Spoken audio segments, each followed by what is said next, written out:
With the third pick in the 2018 NBA Draft, the Atlanta Hawks select Luka Doncic from Ljubljana, Slovenia, and Real Madrid. I think that's one of the 5 worst trades of this century.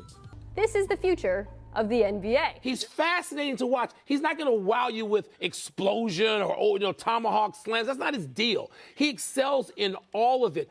You can make a case that there was a time that Dirk was a top 5 player for a 3 or 4 year period. Do you see that in Doncic? Yep. I don't either, Skip. I don't either. When you're 18 years old and you're the MVP of the second best league in the world, it goes to show you understand positionless basketball. Screen by DeAndre. Capella switched on to Luka. Luka with the step back 3.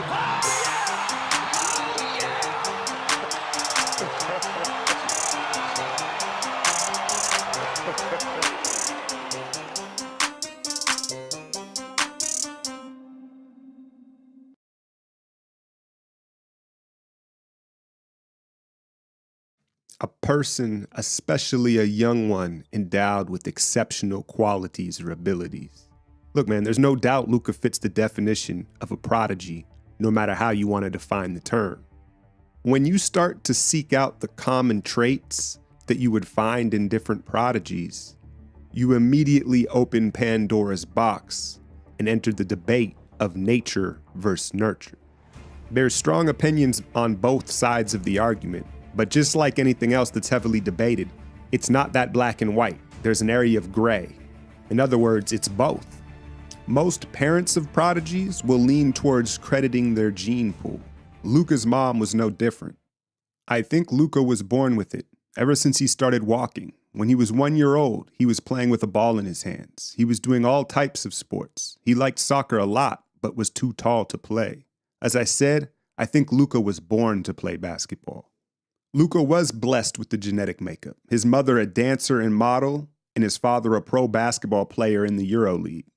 So by nature, he was predisposed to being an athlete. But what about nurture? Of course, he had a ball in his hand at a very young age. But something that's often overlooked is visual reps. A baby or a small child, what do they get from seeing something done over and over again? Let me use a story I once read as an example. A young father and his brother, every evening after work, would go to the park and get some shots up. The father would bring his son, who was just a few months old, in a stroller and park it right next to the court. This routine went on for months and months. Finally, as soon as his son was walking, he bought him a little baby hoop, set it up in the living room, and placed the small ball in his hands. The boy, without a thought, drew the ball back into his shooting pocket and released it with a straight elbow right into the hoop. Now, I don't even remember where I read that story years and years ago, or if it's even true, but the point stuck with me to this day as a coach, a trainer, and as an athlete, how much we can learn from visually watching things, good and bad.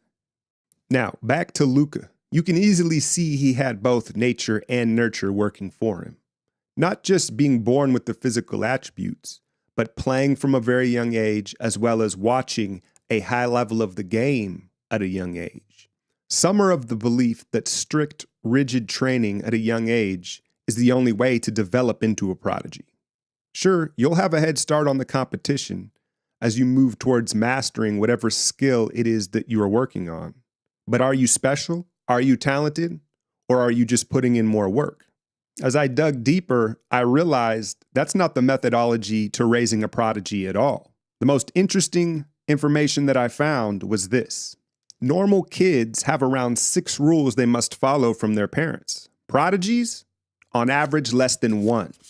They were allowed to color outside the lines. With that freedom, it's much easier to discover what you like and where your innate talents may lie. Now, you may say, what about practice and discipline? My answer to that, not all practice is created equal. In fact, I'd even argue that a kid practicing for 10 hours for the love of it is equal to a kid practicing for 20 hours being forced to do so. Luka figured this out early on. Yeah, of course. I always say basketball needs to be fun, you know. You need to enjoy. When you go on the court, you need to enjoy every minute of the games, and that's my key. The glow, the it factor, the clutch gene. There are many ways to describe it in a phrase, yet it's hard to actually describe. It's clear, though, only 20 or so games into Luka's career, whatever it is, he's got it. Let's just look at his key, essentially saying you must play with joy every time you step on the court. And to me, I think that's the main ingredient in the it factor sauce. I believe Luka was allowed to color outside the lines early in his playing days. Otherwise, he wouldn't have found this key so early. The second ingredient is the ability to deal with pressure. Embrace it, in fact. If my theory on his upbringing is correct, he associates big moments and challenges with fun because he's doing what he wants to do ultimately. Studying other clutch performers, one ability that they all seem to possess is to remain present. Luka's mom once again recognized this trait in him early on. He's here. He doesn't think about the next game. He's thinking about the game today. Also in his life, he is like this. He's not thinking about what might happen or how it's going to be.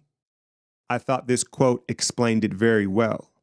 When you aren't being present, you become a victim of time. Your mind is pulled into the past or the future, or both.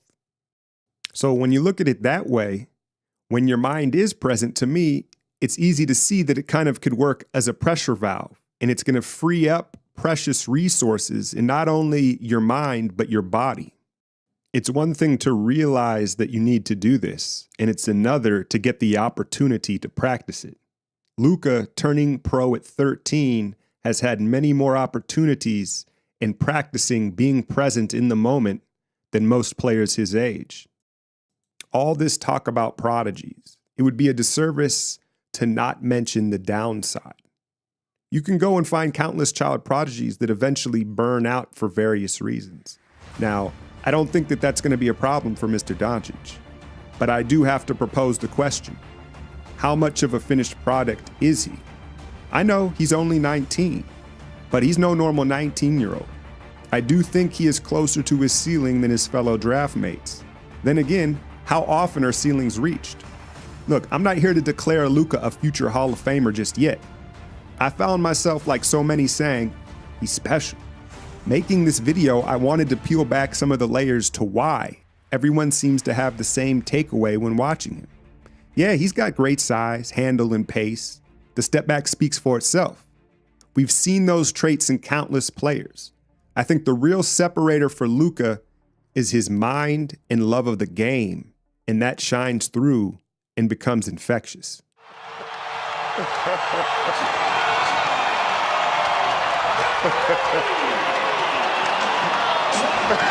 You gotta love it.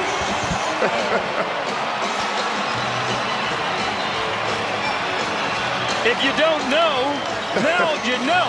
Announcing his presence with authority at the end of the game, Hart. You gotta love the young fella.